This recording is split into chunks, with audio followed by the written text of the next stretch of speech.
కాకరతీగ ఎప్పుడో ఒక 4-5 సంవత్సరాల కిందట ఒక దగ్గర కాయలు పండుకాయలు దొరికితే అవి తీసుకొచ్చి ఇక్కడ పెట్టడం జరిగింది. 6-7 సంవత్సరాల పైన అయ్యి ఉండొచ్చండి నాకు తెలిసి.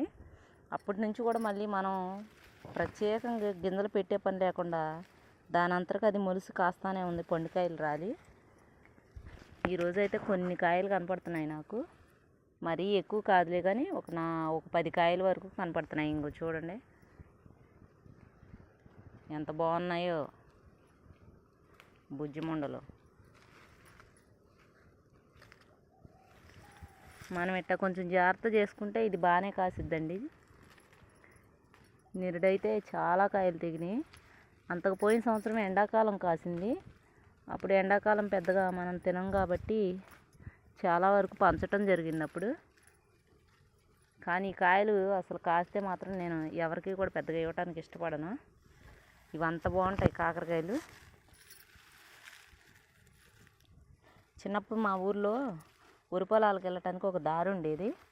ఆ దారికి పెద్ద డొంకలాగా ఉండేది. అటు సైడ్ ఇటు సైడు తోటలు ఉండేవి, అంటే జామ తోటలని కొబ్బరి తోటలని అలా ఉండేవి.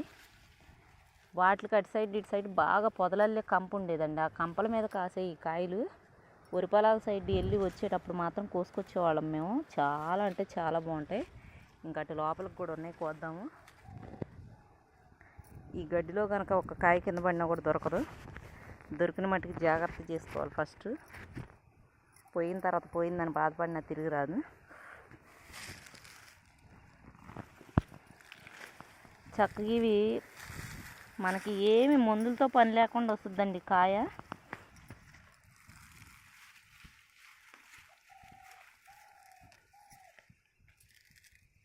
ఇవి బాగా ముదిరిపోయిన కాయలు అన్నమాట. ఇలాంటివి అయితే ఇంకా చాలా బాగుంటాయి అసలు. నాకైతే ఈ రోజున కూరే చిట్టి కాకరలు, కాశీ కాకరలు, మేమైతే ఇలానే పిలుస్తాం వీటిని. మరి మీ సైడ్ ఏమని పిలుస్తారో కమెంట్ రూపంలో చెప్పండి నాకు. నా వీడియోలను అయితే బాగానే చూస్తున్నారు కానండి, ఎవరు కూడా లైక్ చేయట్లేదు. ప్లీజ్ లైక్ చేసి సపోర్ట్ చేయండి. అప్పుడే కదా నేను కొంచెం ముందుకెళ్ళటానికి అవకాశం ఉంటుంది. సపోర్ట్ చేయండి. ఇంకోండి ఒక 10 కాయలు పైనే దొరికినాయి అబ్బా. ఈ సంవత్సరానికి తొలి కాపు ఇదేనమాట ఈ కాయలు. ఇంకా లోపల దాక్కుంటాయి కనపడుకోకుండా. ఇవి ఇంకా చాలా సైజు, పెద్ద సైజే వస్తాయి మనకి. జామ తోటలో ఈ ఆకు వచ్చేసేసరికి చాలా బలం ఉంటుంది కాబట్టి పాదులు చూడండి, నేను మీతో అన్నానా దాక్కుంటాయి అని, నిజంగానే దాక్కున్నాయి ఇక్కడ.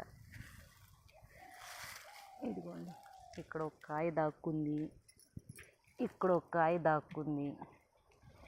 మనకి జామ తోటలో చాలా బలం ఉంటుంది కదండి. అది ఆ ఆకు చూసారా, అదంతా కూడా మనకి ఎరువు వేసిన బలం దానికంటే కూడా, ముందు కట్టలు వేసిన దాని బలం కంటే కూడా చాలా బలం అనమాట.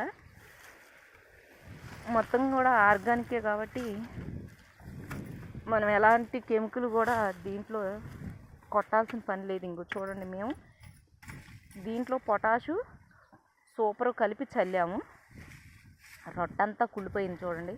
మేము చల్లేటప్పుడు ఇది ఇంత ఎత్తుందండి. ఎండాకాలం నీళ్ళు ఎండకట్టాం కదా, ఆ ఆకు చాలా మటుకు రాలిపోయి ఇంత ఎత్తుంది. ఇప్పుడు చూడండి భూమి కనపడుతుంది పైకి ఇలా అంటుంది. అదంతా కూడా బలమైన అనమాట.